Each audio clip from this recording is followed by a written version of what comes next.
Protests over George Floyd's death at the hands of a Minneapolis police officer continued here in Cincinnati today. Hundreds of people gathered in Washington Park, as we've told you, and they marched their message throughout OTR. WCPO 9 News reporter Sina Gabriab was there last night as protests escalated into violence. And Sina, you can tell us how today's protests so far compare. Kristen, it is literally night and day comparing what happened last night to the demonstration here at Washington Park earlier today. Now, there have been a couple of tense encounters between protesters and police over the last hour and a half or so, but for the most part, up till then, definitely a greater effort from protesters to keep the peace. It's sickening being a former Cincinnati police officer. There's absolutely no excuse for it. There's no way you can justify it, and it was just murder.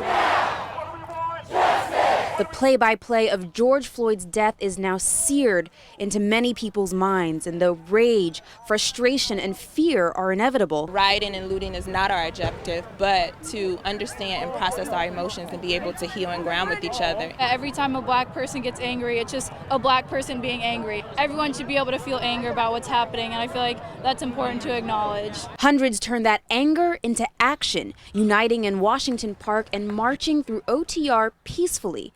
A distinct contrast to just 12 hours before. It shows you the true essence of Cincinnati.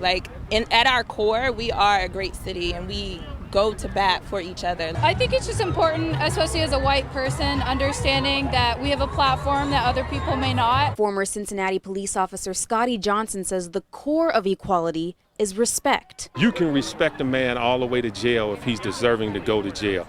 You have the level of authority to take life. You got to make sure you respect the authority that you've been given and those you administer it to. And for their message to be heard, organizers say protesters need to make a choice. I can do something. I can either burn it down to the ground, or I can come here and say, no, I want to be in solidarity with people. I want to march. I want to change policy. I want to change the people that are elected, and I want to make things happen.